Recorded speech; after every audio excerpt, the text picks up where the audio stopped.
Hello everyone. This is for my visual presentation for class today. And Tara, if you'd like to introduce yourself, go right ahead. All right. Hi, my name is Tara Stevens. I am a Swampy Cree individual. I'm from Sapatoya Cree Nation, Treaty 4. Yeah.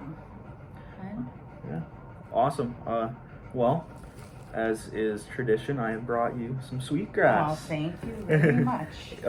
Maybe if you want to kind of explain the significance of the sweetgrass before we get started, Sure. that would be pretty cool. Sweetgrass we use like in traditional ceremonies. It's used for cleansing. You can either use it in ceremonies or in your own home. A lot of people smudge just to clear away their negative energy. You usually burn it, and then you'll clean your spirit. You take the smoke and you wash yourself with it, is what you do. And then, like, even in your home, you can bless your home or clean out your home, as we call it, and you just put it in a pan and you smudge every room. Cool. And it's a way of cleansing yourself, like in your negative energy, or if you're having a bad day, or yeah. Right on. Very interesting. So, for our project, we are discussing truth and reconciliation, and I thought, because you are family and I often forget that we are family, Yeah. I thought I'd come and ask you about what you thought about truth and reconciliation. Truth and reconciliation. I think it's a good idea. I think it's something that has to be done. I just see it as a long, hard path to go down. Like, I guess we're trying. You can see, like, people are trying, and I'll bring up the protest. No, not the protest. It was a sit-in for, like, healing that they had in Edmonton. But yet it was a peaceful thing. Nobody was, no riots, no nothing like that. And yet it was taken in a negative way. It was all torn down. They were charged with trespassing, or the threat of trespassing. You know, it was taken down by force. And they went to court about it, I'm sure. And they were told they could because it was public property. And as long as it was a peaceful ceremony, so be it. But, like, how are we to change and heal if it's not being accepted? And maybe we're not, I don't know if we're just not meeting in the middle in certain ways.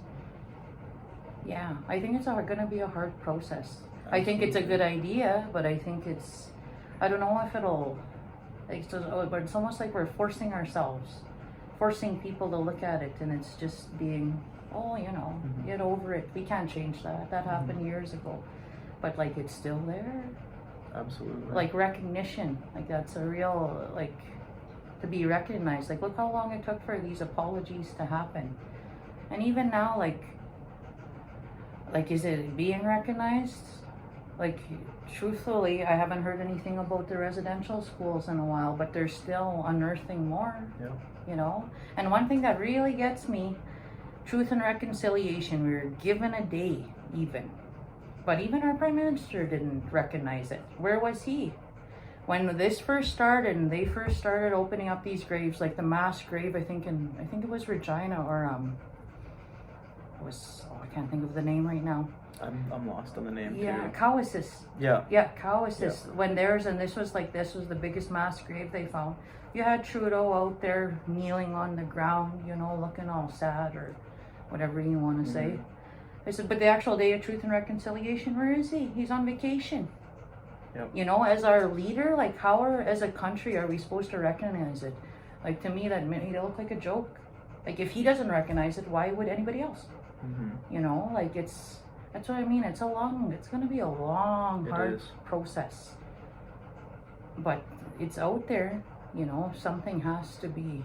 And I don't even know, like, it's not about compensation.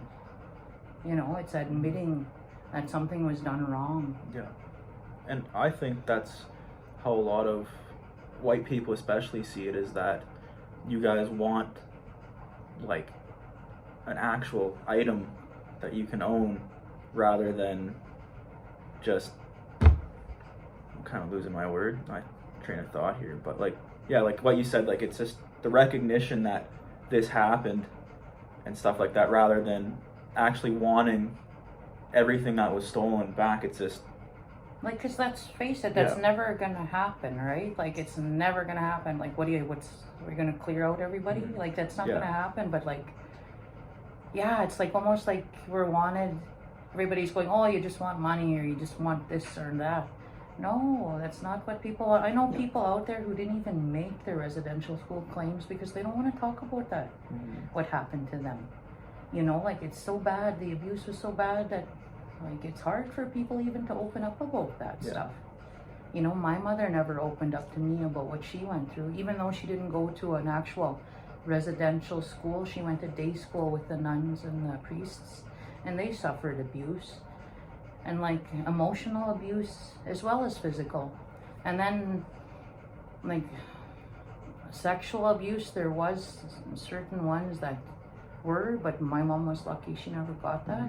But she went through a lot of physical abuse and pain, and yeah, and like so much so that they never talked about it. But like it destroyed a lot of our family. You know, they went, alcoholism was a big thing, and like maybe I'm lucky we never knew that stuff, you know, or she protected us from it. But then in a sense, maybe, I don't know, like I said, the residential schools and the system and the government, they did a good job at what they were looking for, colonizing. Our people don't know half of, like, they don't live the culture anymore. It's gone, it's lost, and the old people are dying out. Yeah. You know, like, there is some that are trying, but some people are already unreachable because of the drugs and alcohol. Yeah. You know, and I think, like, you have to teach them while they're young, otherwise they're lost. And there's some people that'll always be lost, you know, it's just too much. And you can say, oh yeah, it happened to them, it's done, it's not, it's gone, but it's not. No. That pain that gets carried on through generations. Like I myself, like you said, they did a good job, because I don't know a lot of and like my son doesn't know a lot of that. But who's there to teach them? You know, that's the thing. We don't have anybody anymore. It's becoming a lost culture. And now that like people are trying, but it's almost like you hit lots of dead ends as well. Like how, yeah, like I don't know how to say it. It's a very hard chain to break.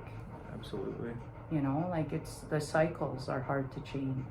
And hopefully someday we will be able to. But the way things go, I don't know.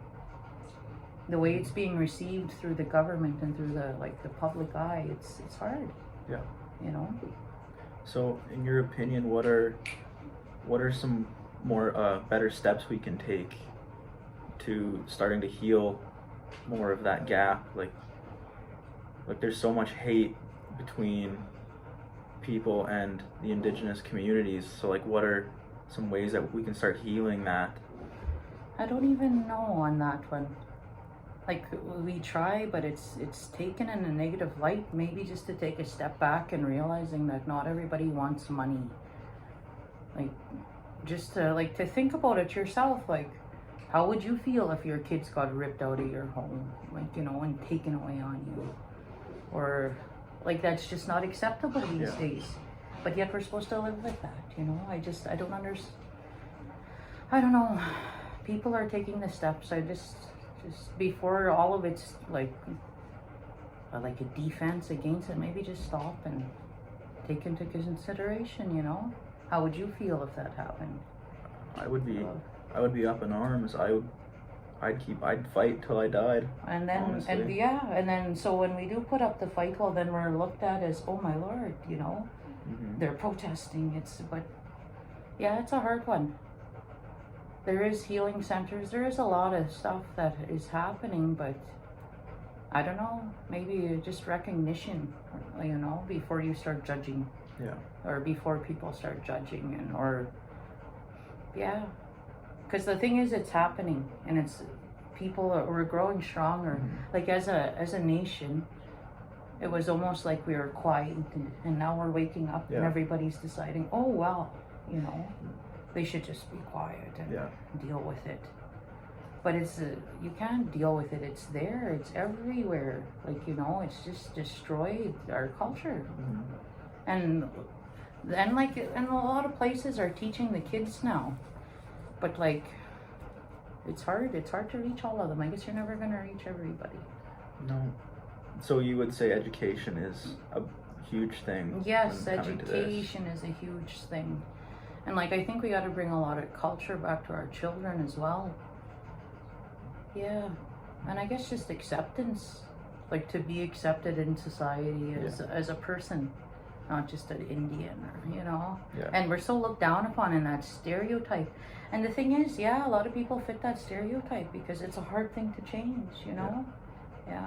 But it's like that in every culture, though, you know what I mean? Like, everybody has their, I think, their stereotypes, right? Yeah, like person first, like, point of view is a lot better. So like, rather than saying, oh, like my Indian friend or my Indian Auntie Tara, it's rather just my Auntie Tara. Right? Yeah, that makes It's a big just difference. Putting that person first is huge.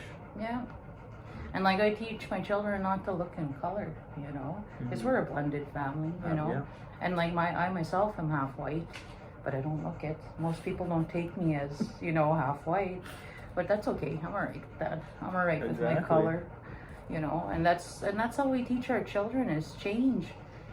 But it's hard. It's hard to teach them when there's ignorant people out there, you know. Absolutely. But having to how to deal with those situations too, and not taking it to heart. You know, like I could care less what anybody thinks. We're all the same on the Pretty inside. much, right? Yeah, it doesn't matter. It don't matter. But yeah, I think it's a long, hard road ahead. But what change is easy? Yeah. You know? Yeah. Well, I think that pretty much covers what I wanted to ask you.